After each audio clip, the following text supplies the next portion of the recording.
एक शांत शाम। शहर के एक छोटे से पुस्तकालय के कोने में दो लोग बैठे हैं। बाहर हल्की बारिश हो रही है। मेज पर चाय के दो कप रखे हैं और बीच में एक किताब, D body keeps D score. Aarav किताब बंद करते हुए गहरी सांस लेता है। सीमा, सच कहूं तो इस किताब ने मुझे अंदर तक हिला दिया। पहले मैं ट्रॉमा को सिर्फ एक मानसिक समस्या समझता था, लेकिन अब लग रहा है कि इंसान का पूरा शरीर उसकी कहानी अपने अंदर लेकर चलता है। बिल्कुल, यही इस किताब का सबसे बड़ा संदेश है। हम अक्सर सोचते हैं कि दर्द सिर्फ यादों में होता है, लेकिन ये किताब बताती है कि दर्द शरीर की नसों, सांसों, दिल की धड़कनों और व्यवहार में भी बस जाता है। मुझे सबसे ज्यादा ये बात प्रभावित कर गई कि कई लोग अपने ट्रॉमा को शब्दों में व्यक्त ही नहीं कर पाते। उनका शरीर बोलता है, कभी गुस्से के रूप में, कभी डर के रूप में, कभी लगातार बेचैनी के रूप में। हाँ, और समाज अक्सर ऐसे लोगों को गलत समझ लेता है। कोई चिड़चिड़ा है, कोई हमेशा डरता है, कोई लोगों से दूर भागता है, तो लोग कहते हैं कि ये उसका स्वभाव है, जबकि असल में उसके अंदर अनसुलझा दर्द छिपा होता है। चलो शुरुआत सबसे बुनियादी सवाल से करते हैं। ट्रॉमा आखिर है क्या? ट्रॉमा सिर्फ कोई बुरी घटना नहीं है। ट्रॉमा वो असर है जो किसी दर्दनाक अनुभव के बाद इंसान के अंदर रह जाता है। कई बार घटना खत्म हो जाती है, लेकिन शरीर और दिमाग उसे खत्म नहीं होने देते। मतलब दो लोग एक ही घटना से गुजरें, फिर भी दोनों पर असर अलग हो सकता है? बिल्कुल, किसी के पास सपोर्ट सिस्टम हो सकता है, किसी के पास नहीं। किसी को बचपन में सुरक्षा मिली हो सकती है, किसी को नहीं। यही तय करता है कि व्यक्ति दर्द से कैसे बाहर निकलेगा। मुझे किताब का वो हिस्सा याद है जहां बताया गया कि युद्ध से लौटे सैनिक छोटी सी आवाज से भी डर जाते थे। उनके शरीर को लगता था कि वे अभी भी युद्ध में हैं। हाँ, क्योंकि ट्रॉमा दिमाग के उस हिस्से को प्रभावित करता है जो सुरक्षा और खतरे को पहचानता है। शरीर लगातार अलर्ट मोड में रहने लगता है। यानी इंसान वर्तमान में जी ही नहीं पाता। सही कहा, वो या तो अतीत के डर में फंसा रहता है या भविष्य की चिंता में। वर्तमान उससे छूट जाता है। किताब का शीर्षक ही बहुत गहरा है, the body keeps the score.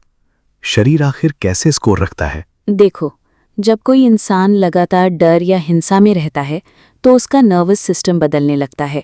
उसका शरीर सर्वाइवल मोड में रहने लगता है। मतलब फाइट, फ्लाइट या फ्रीज? हाँ, कुछ लोग लड़ते हैं, कुछ भागते हैं और कुछ बिल्कुल सुन्न हो जाते हैं। यही फ्रीज रिस्पॉन्स है।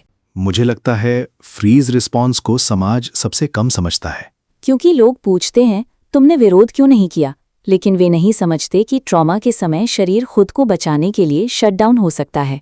और फिर वही प्रतिक्रिया बाद में भी जारी रहती है। हाँ, इसीलिए कई लोग छोटी छोटी बातों पर पैनिक फील करते हैं। कुछ को भीड़ से डर लगता है, कुछ को किसी की आवाज़ से। उनका शरीर खतरे की याद को पकड़कर बैठा रहता है। मुझे सबसे ज्यादा दुखद हिस्सा बचपन के ट्रॉमा वाला लगा। क्योंकि बचपन में इंसान का दिमाग बन रहा होता है। अगर उसी समय उसे प्यार की जगह डर मिले तो उसका पूरा इमोशनल सिस्टम प्रभावित हो जाता है। यानी जो बच्चा हमेशा डरा हुआ रहता है, उसका शरीर ये सीख लेता है कि दुनिया सुरक्षित नहीं है। बिल्कुल, ऐसे बच्चे बड़े होकर भी ट्रस्ट इश्यूज, एंग्जाइटी, डिप्रेशन और रिलेशनशिप प्रॉब्लम से जूझ सकते हैं। और कई बार उन्हें खुद भी नहीं पता होता कि उनकी तकलीफ की जड़ बचपन में है। हाँ, क्योंकि उन्होंने दर्द को नॉर्मल मान लिया होता है। ये बहुत दुखद है। लेकिन समझना जरूरी है, क्योंकि हीलिंग तभी शुरू होती है जब इंसान अपनी दर्द की जड़ पहचान ले। किताब में ब्रेन स्कैन्स वाला हिस्सा भी बहुत रोचक था। हाँ, उसमें बताया गया कि ट्रॉमा दिमाग के अलग अलग हिस्सों को प्रभावित करता है। जैसे एमिगडाला ज्यादा सक्रिय हो जाती है। बिल्कुल, एमिगडाला खतरे को पहचानती है। ट्रॉमा के बाद ये हमेशा ओवर एक्टिव हो सकती है।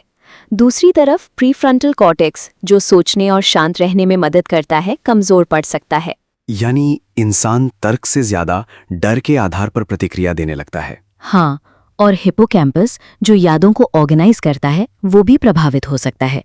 इसीलिए ट्रॉमेटिक मेमोरीज अक्सर टूटे फूटे रूप में वापस आती हैं। यानी फ्लैशबैक। हाँ, व्यक्ति को लगता है कि घटना फिर से हो रही है। ट्रॉमा का असर सिर्फ व्यक्ति पर नहीं, उसके रिश्तों पर भी पड़ता है। बहुत गहरा असर पड़ता है।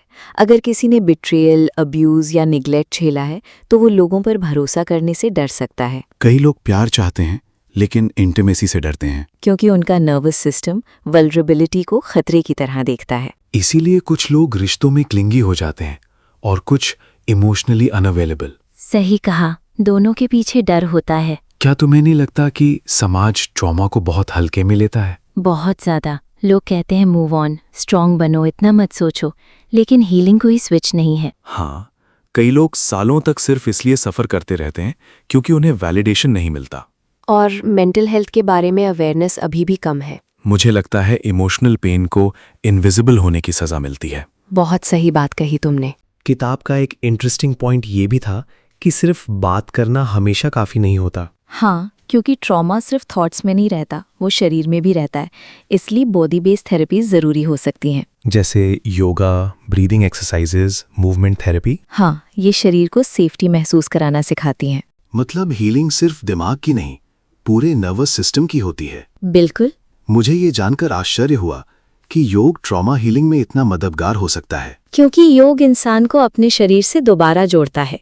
ट्रॉमा अक्सर शरीर से डिस्कनेक्ट पैदा करता है। हाँ, कई लोग अपने इमोशंस फील ही नहीं करना चाहते। क्योंकि इमोशंस पेनफुल लगते हैं, लेकिन माइंडफुलनेस धीरे धीरे व्यक्ति को वर्तमान में वापस लाती है। यानी शरीर को ये संदेश मिलता है कि अब खतरा खत्म हो चुका है। हाँ, यही हीलिंग का आधार है। एक सवाल मेरे मन में आया, अगर दवाइयाँ सिम्टम्स कम कर देती हैं तो फिर इतनी थेरेपीज की ज़रूरत क्यों?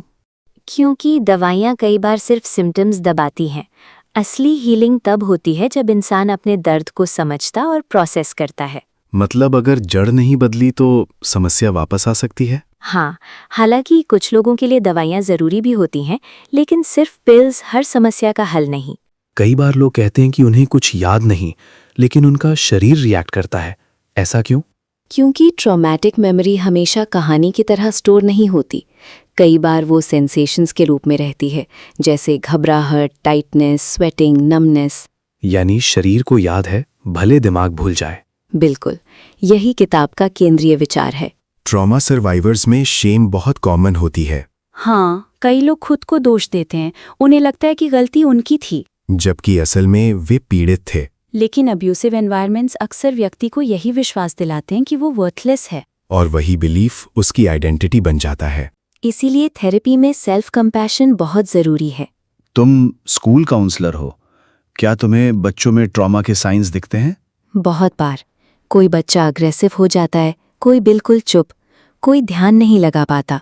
और लोग उन्हें बैड चाइल्ड कह देते हैं। हाँ, जबकि कई बार उनका बिहेवियर हेल्प की पुकार होता है। यानी सवाल होना चाहिए, इस बच्चे के साथ क्या हुआ, ना कि इसमें क्या खराबी है। एग्जैक्टली। हीलिंग का सबसे पहला कदम क्या है? सेफ्टी। जब तक शरीर को सुरक्षा महसूस नहीं होगी, हीलिंग शुरू नहीं होगी। मतलब इमोशनल सेफ्टी भी उतनी ही जरूरी है जितनी फिजिकल सेफ्टी? हाँ, सपोर्टिव रिलेशनशिप्स नर्वस सिस्टम को रेगुलेट करने में मदद करते हैं। किताब में आर्ट थेरेपी का भी जिक्र था। हाँ, क्योंकि कुछ दर्द शब्दों में नहीं आते। कला, संगीत, नृत्य, ये इमोशंस को बाहर आने का रास्ता देते हैं। यानी हीलिंग क्रिएटिव भी हो सकती है। बिल्कुल। ट्रॉमा व्यक्ति को अपने ही शरीर से डिस्कनेक्ट क्यों कर देता है? क्योंकि शरीर दर्द का स्रोत बन जाता है, इसलिए माइंड खुद को बचाने के लिए डिस्कनेक्ट कर सकता है। लेकिन हीलिंग में वही कनेक्शन वापस बनाना पड़ता है। हाँ, धीरे धीरे, सुरक्षित तरीके से। ट्रॉमा व्यक्ति को अपने ही शरीर से डिस्कनेक्ट क्यों कर देता है? क्योंकि शरीर दर्द का स्रोत बन जाता है, इसलिए माइंड खुद को बचाने के लिए डिस्कनेक्ट कर सकता है। लेकिन हीलिंग में वही कनेक्शन वापस बनाना पड़ता है। हाँ, धीरे धीरे, सुरक्षित तरीके से। पीटीएसडी सिर्फ सैनिकों में नहीं होता, सही? बिल्कुल नहीं। Abuse survivors, accident survivors, domestic violence victims, कई लोग पीटीएसडी डेवलप कर सकते हैं। और कई लोग बिना डायग्नोसिस के जीते रहते हैं। हाँ, क्योंकि अवेयरनेस की कमी है। मुझे लगता है ट्रॉमा इंसान को सबसे ज्यादा अकेला बना देता है। क्योंकि उसे लगता है कि कोई उसे समझ नहीं पाएगा। और कई बार लोग सच में नहीं समझते। इसलिए कंपैशनेट लिसनिंग बहुत ज़रूरी है। मुझे लगता है ट्रॉमा इंसान को सबसे ज्यादा अकेला बना देता है। क्योंकि उसे लगता है कि कोई उसे समझ नहीं पाएगा। और कई बार लोग सच में नहीं समझते। इसलिए कंपैशनेट लिसनिंग बहुत ज़रूरी है। कई लोग सोचते हैं कि हीलिंग एक सीधी प्रक्रिया होगी। लेकिन ऐसा नहीं है। कभी प्रोग्रेस महसूस होती है, कभी सेटबैक्स आते हैं। यानी रिलैप्स फेलियर नहीं है। बिल्कुल नहीं। अगर शरीर बोल सकता तो शायद बहुत कहानियां सामने आती। हाँ, हेडेक्स, स्टमक इश्यूज, फटीग, कई बार शरीर इमोशनल पेन एक्सप्रेस कर रहा होता है। यानी इमोशनल हेल्थ और फिजिकल हेल्थ अलग नहीं है। बिल्कुल। इतनी सारी कठिन बातें पढ़ने के बाद भी किताब होपलेस नहीं लगती। क्योंकि लेखक बार बार ये दिखाता है कि हीलिंग संभव है, इंसान बदल सकता है, नर्वस सिस्टम भी बदल सकता है। यानी दर्द स्थायी नहीं होना चाहिए। हाँ, सही सपोर्ट, अवेयरनेस और कंपैशन से रिकवरी संभव है। बारिश अब रुक चुकी है, पुस्तकालय बंद होने वाला है। दोनों धीरे धीरे अपनी किताबें समेटते हैं। सीमा, मुझे लगता है इस किताब ने मुझे लोगों को देखने का नजरिया बदल दिया। कैसे? अब जब कोई गुस्सा करता है, विड्रॉ करता है या बार बार गलती करता है तो मैं तुरंत उसे जज नहीं कर पाऊंगा। शायद उसके अंदर कोई अनकहा दर्द हो। यही इस किताब की खूबसूरती है। यह हमें एम्पैथी सिखाती है। और शायद खुद के लिए भी एम्पैथी। हाँ, क्योंकि हीलिंग की शुरुआत सेल्फ अंडरस्टैंडिंग से होती है। अगर तुम्हें इस पूरी किताब का एक संदेश बताना हो तो क्या कहोगी?